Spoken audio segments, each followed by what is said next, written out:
What's going on, guys? Welcome back to Winter Wolf's Den. As usual, I've roped Kingsley into yet another impromptu review. He's a busy dude, but every now and then he humors us, and we find these things that aren't Disney or Marvel, and we kind of kick him back and forth. And actually, you pointed this one out to me, and I've kind of been tracking it in the background for a week or two because it's picked up a little bit of positive word of mouth over, I think it's been out a couple of weeks or 3 weeks on Hulu. The poster here says September 22nd. We're talking about No One Will Save You, a Hulu original film, I guess. Yes, it is. Blends a couple of genres. It's got a horror vibe. It's got a home invasion vibe. But then it's got an alien abduction vibe, like some Body Snatchers kind of angle worked in. It was a very weird mix-up of genres. Before we even get into it, what are your opening thoughts on the concept of No One Will Save You? Hey, everybody. Thanks for having me here, by the way. I think Nice. when I watched the trailer, it reminded me of The Strangers, where you remember that horror film where they came knocking on the door and then all of a sudden there's the home invasion. Chilling. Yeah, I had The Strangers mixed with The Fourth Kind, which is like Close Encounters of the Fourth Kind. That movie, it had the girl, Mila Jovovich, right? Resident Evil. Yep, Resident Evil. So it gave me that vibes from watching it. Plus, there was a little Body Snatcher moment with a little head turn in the trailer. Yep. So, yeah, that's what I thought. True. So the overall bending of the genres, it worked for you? It didn't work for you? What do you think? I think it was overall, like it definitely piqued my interest in watching it. It got me where I was like getting more and more into it because I was noticing little things about it. I had some concerns about mixing that much kind of stuff, but then after I finished the movie, I kind of sat back and let it all sit and simmer, process, and I was like, this probably was a good mix up of those three kind of genres, subgenres, whatever they are, because they do kind of overlap and blend. You know, they all have a visceral sense of suspense, fear, apprehension, nervousness, anxiety, whatever you want to call that, about being in a vulnerable position and being almost totally defenseless. I mean, when we get into the breakdown of the movie, I thought one of the better points of setting up the character, like her initial troubles with the invaders, is that she scores an early win over one of them, which I thought was when it happened. And we won't ruin the details, I think, of some of those kind of things here for folks. But when it happened, I was like, oh snap! So like, is this like now a revenge plot from like the other side, kind of? Like, what's it going to be like? You know, and I just thought that it was super interesting. But like, before we even do plot stuff, let's talk about lead actress Caitlin Dever pulling off an entire feature film where she's the only character with dialogue and she only had 13 words of it. That was weird, but really cool. There's only 5 words in the whole movie other than singing along. I counted 13 because 5 of them were no. Then she has her apology at the end, and when she's trying to start the car, she says, "Oh, come on." So there's about 13 if you count the no. I hard counted it just to be sure. But again, less dialogue than A Quiet Place. You know what I mean? And that immediately reminded me of that, of course. Before we get too far in, we need to let these people know what we're actually talking about and give them all the big details. Because if I'm in here, you know I did my research. Oh, yeah, dude, no doubt. Tech support on the way. Do it. So the movie is called No One Will Save You. It was released in 2023, of course. It's a Hulu original with a runtime of 1 hour and 33 minutes. It's directed by Brian Dumfield, and it's also written by Brian Dumfield. He is known for The Babysitters in 2017 and Jane Got a Gun in 2015. He was the writer on both of those. And the only other thing he's directed is a movie called Spontaneous. The DP was Aaron Martin. I want to bring him in because this thing looked great. Very old school type vibe to it. He's known for, and I know you're going to love this one, Ring of Power, 4 episodes. Rocks are sinky because they look downwards to darkness. Boats float because they look up at shiny sky. Do you get it? Oh, God. So they basically dumbed him down to do that job if he's actually capable of producing on this level. I mean, if you actually look at Ring of Power is a very beautifully shot. I saw enough garbage in there to not be swayed, but continue, please, with the sales pitch. Also, he also did 1 episode of Sweet Tooth. He did 2 episodes of Shadow and Bones. He was also the DP on this other guy's directorial thing, Spontaneous. He did 3 episodes of Black Mirror. All right, so he's got some pedigree. He's does some pretty high-profile shows. Evil Dead, that was released in 2013. True. Of course, if you guys don't know our lead actress, Caitlin Dever. She is known from Last Man Standing, where she did 142 episodes. She was like the best friend daughter of Tim Allen. A couple other ones. Dear Evan Hansen. She was in that movie that was released, I believe it was 2021. And then Jay Edgar in 2011. The only other actors on there is like, they didn't have any dialogue, but I guess Zach Dunham, he played the postman. I mean, like I said, there were 13 words in the movie. Nobody else spoke. I think the only other faces you see reliably are the postman, the bus driver, the cop, and his wife, and I think that's it. Yep. You know what I mean? And the then rest there's is a couple very of purposely background blurred. You know, you get some shots of there were people in the cemetery where she was visiting a tombstone. I think we saw some faces. There were inconsequential details, right? The movie itself, very interesting with the plot, very interesting with the character setup, and I'd like to set a challenge out to other folks that are releasing movies with tight paces, moderate budgets to modest budgets. Sorry. This is how it's done for me. In the first 10 minutes of this movie, we get this entire character's status quo world set up through 2, 3, 4 interesting bits about her and her life. You know, we know that we know that she's kind of quirky with the whole rehearsing a greeting in the mirror without actually using words, but we don't see the depth of that yet. We don't understand why she's stumbling for words just yet. That's an interesting setup right there. We get a look at her home, which is a weird combination of period piece from like the 1970s, 80s, I think it's more 70s, right? Where she's got the model set up of like a picturesque little town. She's obviously excited to receive a package in the mail and kind of add to that set as a collector. You know, she visits her mother's tombstone, and that loss looks like it might have been kind of recent to her. And she's writing apology letters to somebody we don't know yet. We get the sense of something ominous, but all these things are happening within the first 10 minutes of the movie. Well, you also have like where she's driving and she drives by the cop car and she kind of like hides her face. Right. She's hiding from the town. Yeah. And then she like waves at this one guy and he just looks at her like, and that's driving on.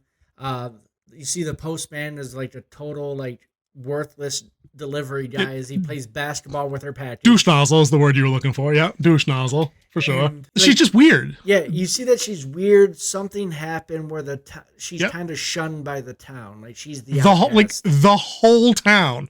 Everybody town. Like she tries to avoid not only eye contact but like being spotted, and it kind of culminates in that moment where she spots the chief of police and his wife walking somewhere downtown, and she actually ducks behind a car. Like she doesn't just like, pull a hat down and do one of those. She like takes cover like she's in a gunfight behind a car.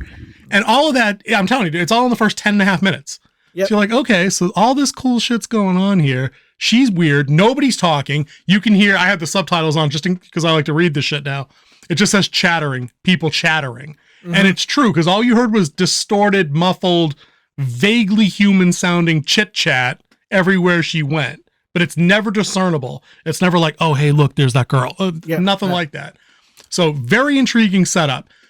Right from there, it jumps into the actual movie like 10 minutes in, and then it never lets up because 10 minutes in is when she hears the noise in her house, and then the whole alien thing kicks off.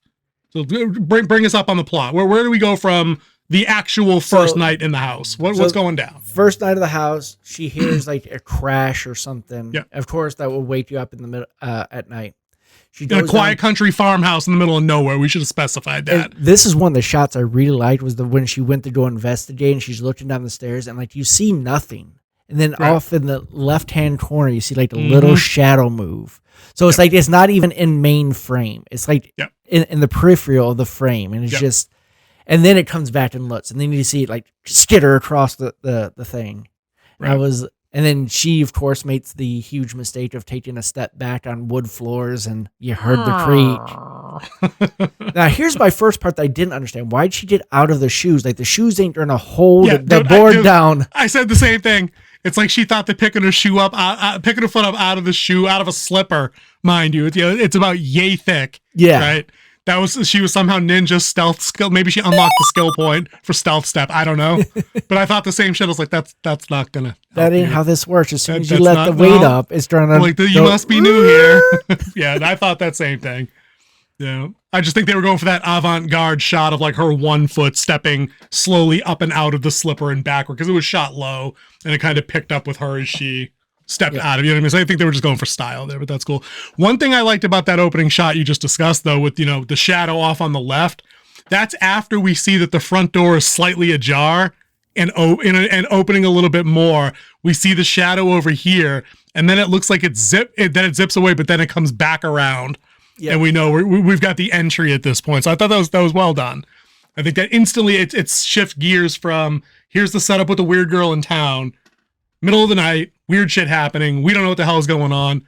Holy shit, something's outside my door and it's open. And I'm out here in the middle of nowhere, by myself in a farmhouse. So yeah.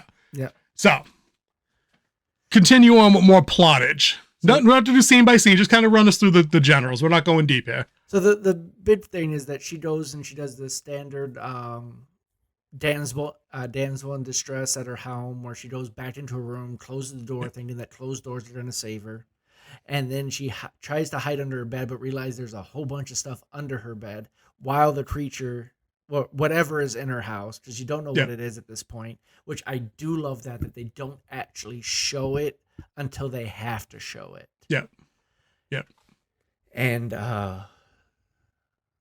so she's hiding. She pulls the suitcase out and makes a giant ass noise. Yep. So and then she kind of hides on the other side of the bed type thing. Yep. And is this when she goes out the window, or does something? I don't remember. No, this is the part where the second she gets under the bed, the alien it opens her door, takes a couple of steps out of frame, and then jumps on her bed. It's like it's a legit, like, she gets under there at the last second, as it's walking in. Yeah. You know what I mean? And then so she avoided detection. Goes out the window, and then she closes the window, runs downstairs, tries to lock the door, and that's when she realizes she's completely outmatched because the door goes flying open. And blows her face up. Yeah. You have, like, while you're trapped outside, you see, like, all the power go on, and she tries to turn everything off, and then was it the refrigerator? She, like, the phone, she tried to call someone on the phone, and, like, everything electromagnetic that could have gone wrong went wrong. The refrigerator's reacting like a poltergeist movie situation with the doors and all that other weird shit. Yeah. At one point, it tosses over the table that all her models are on. And I was like, okay, that's some deep shit right there, because that's going to shank at the heart of who this person is, because we already know that she's big into this because of stuff you see later with the mom. The creature almost finds her in the kitchen. She kicked the door, like you see the whole, like, the toes come up and the fingers start coming over and the whole was good shit over. And then she kicks the door, runs, and then that's when she gets hit in the face with the door. Yeah. And then she tries to crawl away, and that's when the creature uses its power on her and starts pulling her. And she already had something, and this is where she gets her first victory over alien number 1, and just completely shanks him right in the brain. Yeah, it was a good one. It was good. It was a good reveal shot too, because you don't see the actual strike until it pans around the back of the alien, and then you can see her hand still on some piece of debris from her stairs or her door frame or a statue or something. It was from... Was it the steeple from the model? Yeah, it was the steeple from the model of the schoolhouse. Right. Yeah, it was because it was pointy as hell, and I'm like, all right, well, she jammed it in there all kind of good, and it went down. It stood for a minute, but then it went down like a sack of potatoes and just plump, done. Yep, it's the standard. Go, like, shit, roll the guy credits, who gets hit, over. And then he's looking down, and it's like, and then they fall over. It was one of those type of scenes with the bad guy. So, I mean, in this type of movie, this is the first time you see the bad guy not get knocked out in the first 20, 30 minutes. That's what I was saying at the top of the review. I'm like, an early victory in a movie like this, kind of, it's a nifty way of setting this character up as kind of a badass without having had her throw a combination of punches at this thing and, like, WWE choke slam it to hell. Because she's like 115-pound 25-year-old girl or whatever. She shouldn't be able to do that, but she should absolutely be able to catch something off guard to panic that doesn't see the attack coming and shank it in a soft spot. So I was digging that, and I think that ties nicely into how this movie progresses. It's textbook in a way, but it's still executed well. Each next thing she has to come in contact with from them is bigger, more scary. I don't know, like they get progressively larger until the last one that's enormous, right? Yeah. But she defeats them in 3 or 4 different ways that make sense to the situation she's in, and never have her becoming like an 80s action star Rambo clone. And I'm like, dude, can somebody call Disney? This chick was more interesting than Rey Skywalker was in 90 minutes in the 3 movies that they gave Rey. I know more about this think about it. We know more about this character. We know more about Bryn than we know about Rey. Honest to God. We know what her trauma was in the background. We know what she's into hobby-wise. We know that she's got issues with other people in town. Like there's so much information that they gave us up front without weighing you down or without boring you, that every time she scored a win or suffered a setback, I was either there with her or I was like, oh, motherfucker, what are we going to do now? Yeah. You know, what do you think? What do you think about her just in terms of development? Well, you definitely see her like how naive she actually is. Mhm. By like, we get to day 2 and she puts the couch in front of the door since the door is down. Puts the couch in front of the door to keep something out. I was like, but she looks up and it was hilarious. She's like, oh yeah, I got a half a door that I gotta sort out. I thought that was good. I liked it. You can see without saying a word that there's something wrong with her, or something wrong with her standing with Something happened. Right. Yeah. Right. And you get that like amplified in day 2, because first off, you see she's trying to go tell the cops instead of trying to call, because she knows the phone's dead. Yep. So she goes and go tell the cops, and she takes her deep breath. You see that she takes breaths a lot, so you know that she's been through counseling for something, because that's just something they do to help you bring down your anxiety, to bring down your depression. Is breathe. Yep. I mean, if you watch the Lato movie, you know that's instruction number 1. Breathe. Breathe. And she goes in, and of course, standing right there was the 2 people she was ducking the day before. And like, there was an exchange of looks, and then the lady spit on her. What? Dude, hawked it on her, dude. It was nasty. So you definitely know that whatever happened to someone close to them. Like, they're the ones disgusted with her.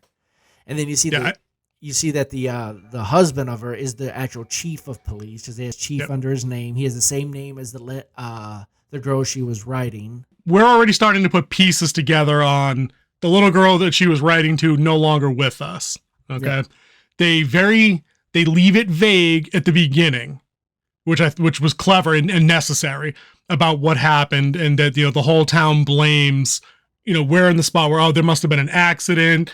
Bryn survived, Maud did not, whichever. Yeah. The town holds her responsible. Maybe they were drinking or something. Was it a DUI? Was it who knows? We don't know. We don't find out until the very end what's going down with that. Right. Yeah. But God, from the police station, keep it rolling. Yeah, and then you see her like reeling from being spit on. And then you see like the straight mean mud from the chief of police on her. Yeah. And then you have the 2 cops in the background like watching but not watching in the house. And then she just gives up on that and leaves. Yep. Like, instead of going, there's a dead alien in my house, let me just leave because I just can't do this right now. And the house closest to mine is also roughed up. Like, don't forget that part. On her way into town, she realizes that her house isn't the only house that had whatever happened. We had shit piled on the lawn, the door blown off, the same crop circle-y thing in the lawn. You know what I mean? You might have seen in the ads. That's the other thing I want to hit on this is the drone footage. And like each time they do the drone footage, you see more and more of those circles. Like you have the one that in her first yard when she goes out to the town the first time and she tries to water it. And then you see the one in their yard when she sees the tore up house. And then when you see her riding a bike later, he's just straight down all of these circles and like everybody's yard. So you know something shit's big popping is happening. Yeah, some shit's definitely popping off. And so we got the escalating series of attacks and invasions. Like the aliens have a hard on for this chick. Like whether they want revenge for the first one they got or whatnot, whether she's integral to the whole larger plan or they just need her out of the way. The stakes are always getting up. The aliens are always getting bigger. It never feels bloated or weird like Independence Day sequel got with like too many aliens doing too much shit. So I was with that. Well, you kind of had like 4 major aliens. So you had the first one she killed, and then you had like this, I would say almost, it looked effeminate. The second one she encountered. Yep. And then the third one was more of like a child. Yep, it was much smaller. but a lot faster and a lot more fierce. So maybe that was the one that was upset about the one he actually killed. Maybe. That was like a brother. Yep. And they don't go into any of this. This is just Kingsley and kind of having the back and forth. Yep. And then you have the big one who's like doing the whole like telling the ship what to do. And you see the first of the ship, which is like a series of rings. That was cool. Instead of like one big saucer, it's kind of like a fluctuating ring. Yeah, that was pretty dope. And then you find out, like you see earlier, where like she tries to leave town. She gets attacked by the postman who has this thing in his throat, and he sounds like the aliens. Yep, making a weird clicky sound. Yep. And that's what you're finding out, because when she gets back, she sees this trail coming out of the mouth of the one she killed, and you're thinking maybe it just bled out, like that's what it oozes out of it. Yeah. But come to find out later, it's kind of like how they take over people, and like they put another creature inside you. Maybe like you have to throw back to Alien, like how they reproduce. They got a little weird koosh ball looking thing that can slither and tentacle. That thing just looked gross. Yeah, I didn't like the effect of seeing it swirling around dude's Adam's apple every time it spoke. I was like, no, not for me. But yeah, the creature, we were talking before we started recording about creature design, and I had mentioned that it's weird that I have to use a statement like it was familiar and unique at the same time. But honestly, we got a picture right here for you guys. King Z was insistent that we spoil the visuals, so I'm going to put it up here. We get the typical kind of, the pop culture calls them the Greys, the slender, humanoid slender, big head, big black eyes thing, but their joints were all weird. The extremities were elongated, the knuckles were wrong, the feet were really weird, the ankles were jointed odd. And I'm like, okay, cool. That's a fresh spin on the design that makes it way weirder. Yeah. But it's also, I've seen this alien before. I know that guy's all fucked up and can do the telekinesis and the levitating shit. I know what we're into here. So I liked it. What did you think of the design overall? They were all more or less the same except for like height. Yeah, the height and like how far their legs bent was pretty much right. Yeah. Oh, definitely. Especially as they got bigger and it became all spidery, Slender Man type shit for sure. Oh yeah, I was like, oh, don't tell me it's a spider one there towards the end. Oh yeah, no, there was, everybody. Yeah, it was weird. Oh yeah, it was weird. It got really creepy, and then it kind of went off the rails. But the design of the alien's great, and we have to thank Fuse FX and Third Floor FX. They're the ones who did the FX for this job. They did all the visual effects. Yeah, nicely done. They're two smaller studios. I think Third Floor is like the biggest of the two, or like Third Floor is a part, like they're like a subset of Fuse FX. I couldn't find out the dynamic directly research online, but I do know that Third Floor did work on Infinity War and Endgame. Then they got some game. There you go. Then they absolutely have some game. And I think it showed, because not only on top of the creature designs, I happen to think that the optical effects from the tractor beam and the other red beam that they use on her later in the film, I thought those were really nifty. It had this kind of weird, it was some kind of tractor beam. It had like some smoky particle effect to it. It didn't look like some bullshit off of After Effects or something that other folks might use in their hobby videos. It looked legitimately like some cool sci-fi thing. I was like, oh, okay, I'll take this. This looks unexpectedly good. And this is where it changes. The whole movie changes. It goes from a sci-fi horror film to a self-help video. Yeah. As I would definitely, because first off, they put the thing in her, they finally use the red beam, and they're like, you're not moving anymore. And they put one of those things in her mouth, and all of a sudden she's in like her fantasy land. Like she wakes up in her bed, everything's back to perfect. Her little town's put back, and that's the part where I said that I knew it was the steeple from the school, because she went there and rang it when she's back in her perfect world. Oh yeah, that's right. Because she rang the bell when it was inside his head, and then rang it like, oh, this all was one big nightmare. Yeah. But then I was hoping it was not a nightmare. Thank God. And then when they figured it, she figured it out because Maud was that's the little girl who died, was fully grown and was there. So she figured out that she's not supposed to be there. This is not right. And this is when she reaches into her own throat and pulls it out, which... Dude, that was strange because she got her whole damn hand all up in there, dude. Yeah. Like, to the forearm.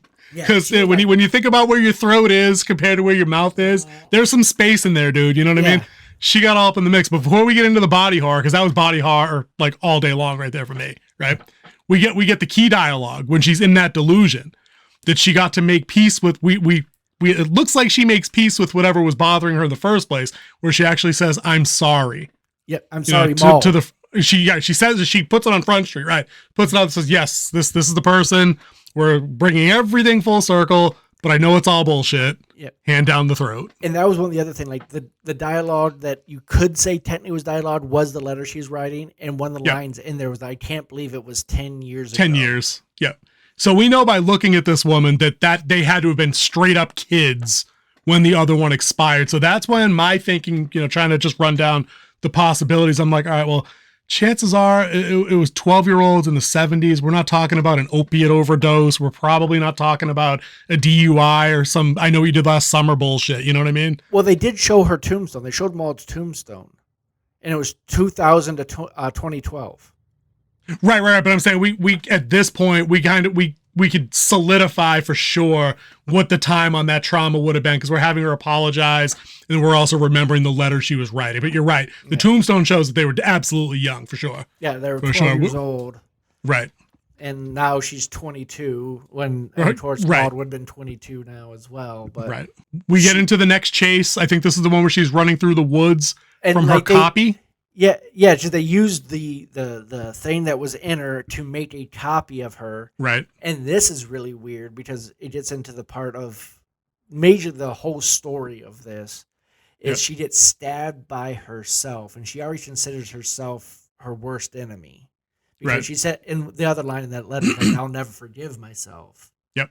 And she's getting literally stabbed by herself, and then she kills herself. Because she put a she kills her copy. Pocket. Yeah, she kills her copy, technically killing your.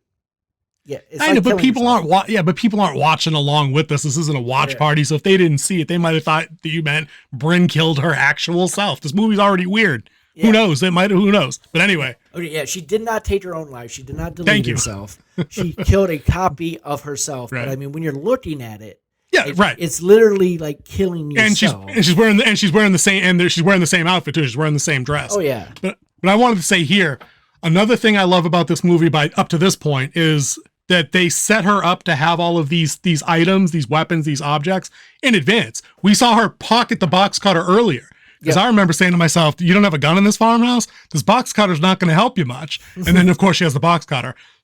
Another one that she dispatches via fire. We'll just leave it at that. She had the lighter. She had the lighter in her pocket from her kitchen. We saw her manipulate this object. It didn't just appear in her hip pocket when she needed it. She already had that on her. And I think that's a lost art with the set. It's a minor setup payoff or a line of continuity that needs to make sense. But like that's the kind of crap that like I don't think big franchises get right anymore. They just not even. I'm trying to think of like a good example. Like if in a movie it's happened in Star Wars, like if you needed a lightsaber, like there's just one there. Like you just had it the whole time, even though you've never been seen with it the whole time. Yeah. You know what I mean? And I hate that. So this movie, kudos for this as well. Yeah, it's a great plot device. Like you hear writers talk about all the time. It's like if you're stuck in a tree and you have to get down from the tree, and then all of a sudden, like you worked about this whole story about how to get out of the tree, and all of a sudden you have a rope to get down. If you did not introduce that rope in Act 1, then the rope doesn't exist in Act 3. Right. It's just setting the table. It's basics of the craft. It really is. So she gets the drop on this much larger the copy of herself. We're just gonna fast forward a little bit because I want to get to the end because I don't want to go too long on the review here. She meets up with the last of the aliens that's going to try and drop the ass kicking on her. It's like 47 feet tall, and they basically use that one as a distraction. Because you're looking at it, you're like, well, what can she do here? She doesn't have a rocket launcher. There's no proton pack, or there's nothing funky. She's running away from it, right? And then does she run into the tractor beam at that point? Is that how they get her? No, the female version, the one who put the thing in her mouth, just showed up, touched her, and then the tractor beam grabbed her, and she was gone. Oh yeah, but as she was running away from the big dog, right. And this is when they zoom out. Zoom out a little bit, and you see all the spaceships in the sky at that time, like they're dating the whole town tonight. Right. So this is where we shift gears from self-help, and in my opinion, the movie kind of goes off the rails here. I'm not really sure about the ending to this movie. I kind of want to avoid specifics, that way folks can see it for themselves, but let's keep it vague if we can, right? I mean, can we really even avoid specifics if we're trying to discuss what's going on? You want to take a poke at explaining this first? It's so weird because, like, of course we got her in the alien spaceship, and then they pretty much going to try to, I'm guessing, to figure out why she's fighting so hard. So they want to read her mind. They see what happens that led her to be where she is at the beginning of the story. Yeah, no spoilers here. Yep. And then she does something in the vision itself, and apparently she's deemed worthy at this point. See, and that's my trip up too. Herself? Or was she? Because she was acting like everybody else on the ground at that point when we go back down. She's just part of that 1950s Pleasantville bullshit. She seemed like herself because she was doing normal human things while the people that that we've seen already that were possessed with the creature. That was weird too, the ripply thing in the collarbone. And you see that, they didn't accept her either until after this whole encounter, and now she's accepted. Well, that's what made me think that, we are one now, you know what I mean? Because maybe she caved and the second koosh ball actually got the best of her. So that's a very ambiguous, very odd. Yep. The aesthetic of it was very strange at the end of the movie because it's not like the whole town was locked into Pleasantville. So, like, why would they have been that at the end? Are we thinking that the aliens gave her like a consolation gift for being a broken human being and gave her everything she wanted? Like, is that the takeaway? It was very vague, and we're talking endings now. It almost ruined the movie for me. I was digging everything about this until that happened. The reveal of what had happened between her and Maud was shocking. I liked it.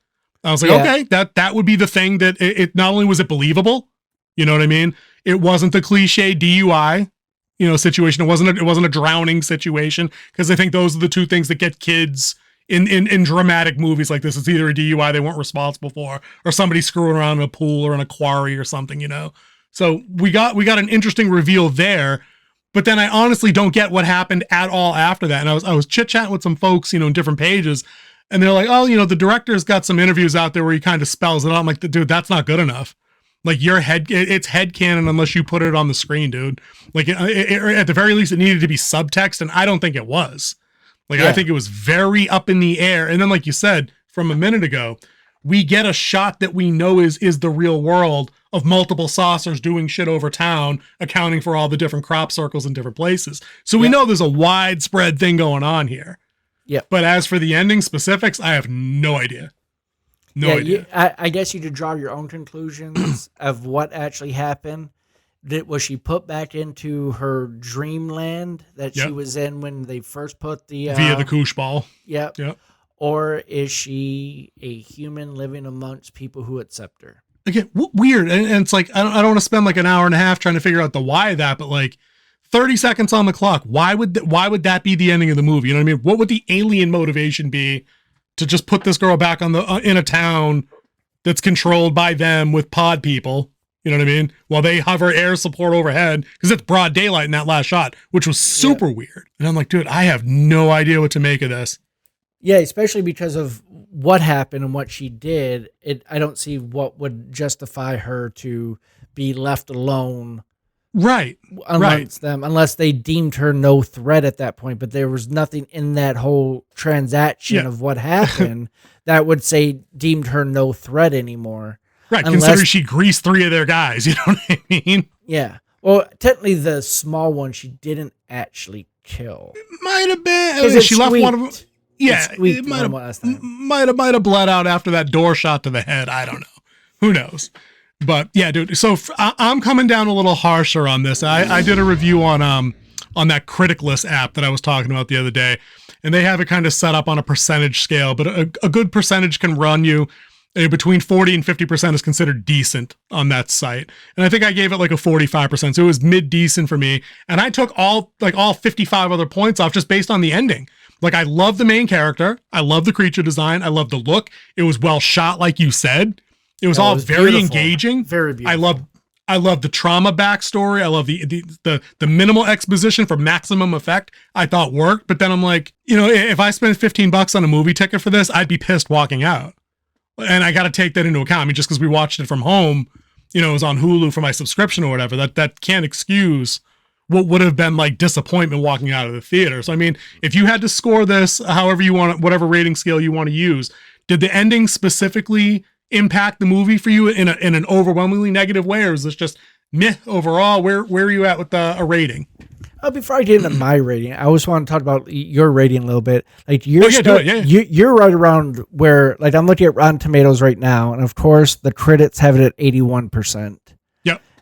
Certified fresh, because that's the only one that matters, not the audience. The audience have it at 57%, and they have it as trash.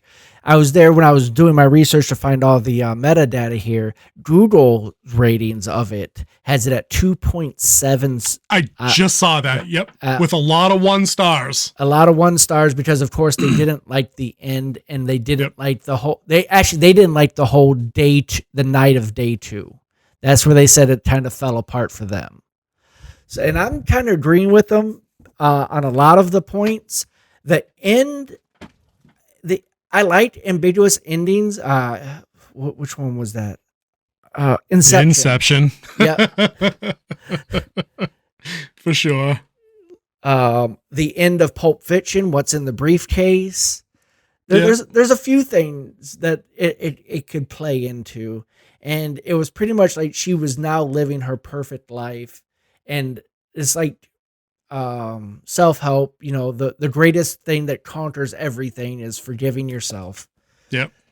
So I'm gonna stay close to that 2.7 out of 5. Okay. I think that's pretty accurate, because it was a great concept. It did have a good plot. And I keep saying it was visually stunning. It was great visuals. For a $22.8 million budget. Yep. I think this was a decent film that kind of just fell apart at the end, because it didn't they wrote themselves into a corner and didn't know how to get out of it. I think you're right I think you hit the nail on the head with that, like right on the nose. Like, there's flubbing the ending, and then there's flubbing the ending, and they had everything. I think you're right. I think they got to that part where they finally apprehended her. We got the resolution to the trauma bit, and then they were like, now what? Yep, now what? And they wrote themselves into a corner, and then they just, all right, let's just wing it and throw this out there. Now, what would be fun if they released this one, then a week later they released it again with a different ending, and then released it again with a different ending. I think that could have been a lot of fun with it. Yeah, but I could see that. Hulu makes its money off of subscriptions, and like, surprising how much they actually made a year. It's baffling. 10.7 billion last year. And it goes up about 11% every year. It goes up. I'm shocked, given then what percentage of Hulu subscriptions you'd think are probably attached to free giveaways, along with tagged with Disney Plus or cell phone contracts, things like that. Yeah, but they're still have to be paid for by those companies that are giving away. True. To their I guess that's when it's either your money or Verizon's money. What's the difference? It's still green and it still spins. True. So would you say, as we get into the wrap up section here, if there was a big minus for you or a big down for you in No One Will Save You, is it the ending? Because really, I can't find anything else I don't like. Yeah, that's about it. Other than the one way that she used fire to kill him, we all know that doesn't actually happen in real life. Other than that, that was my big nitpick. I'm like that. Well, no, that's not it. That ain't how it does. That's not how that works. Yeah, for sure on that one. I think, for me, ending issues aside, usually during Act 2, the lead character in a mediocre or a crap movie does stupid shit along the way that you'd be like, no, you'd never do that. That wouldn't work. I saw a lot of the negative reviews kind of trying to stick that on this main character. And I'm like, I don't know. She's like a young woman living alone in a farm country. Like, she's not SEAL Team 6. Like, I thought she made okay decisions in the middle. Like, she tried to barricade the house for what it was worth. She boiled water to good effect, you know what I mean, to use as necessary in those situations. Like, she did the best she could. She tried to get out of town. She tried to tell the cops. I mean, she kind of chickened out of that for the obvious plot-related B-plot reason, you know what I mean? But like, what else did anybody want this chick to do? Like raid the gun store and like go all Schwarzenegger, like Commando? That or have a rehash of Home Alone. Right. Which would have been comically stupid. Like comedically ridiculous, actually. I would probably recommend this to people that I knew liked, the home invasion kind of movies, but I'd probably hit it with an asterisk on a recommendation. Be like, the ending might hit you either way. It's not really a plot twist, Sixth Sense thing, but fair warning, you might be a little perturbed. But would you recommend it to other people that like stuff, or do you think this is worth avoiding just because of the collapse of the ending? I would say give it a look. It's nothing worth watching again, but it would definitely hey, check it out. If you got nothing else to watch, check this out. It's horror season. Watch a new horror movie that just came out. Support indie actors and original work. That's the big thing. It's not set in a franchise. It's not set in a universe. It's original work. So yep, you can't be mad at that. So no, definitely not. No, definitely not. I've been tracking this for a while because Hulu has this plastered on the front page. You can't go 10 seconds into another movie and not get an ad for this. And that's because it's a Hulu original. It's theirs. Cool, dude. All right, that's gonna cover the basis for No One Will Save You. New release on Hulu a couple weeks ago.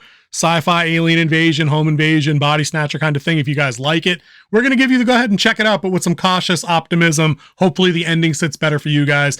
Maybe you're a little bit more like King Z than Winter Wolf. You might like a little ambiguity in the ending, but it seemed like it got a little too off the rails, even for King Z's preference for ambiguity in the ending. For me, I was kind of like, no, it's sci-fi. You got to tell me what the alien motivation is, what the resolution is. I kind of just demand that. But dude, King Z, any final words? You want to give him the like and subscribe speech? You're much better at it than I am. You're much more amicable when you do it. Hit it. That's right. That's what we're talking about, because you just sat through a 45-minute review of a Hulu show, Hulu original movie.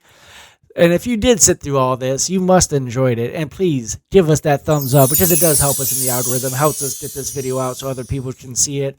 Also, if you did enjoy it, go ahead, hit that subscribe button, hit that notification bell, so that every time we drop content, you guys can get it first and watch it as it's fresh.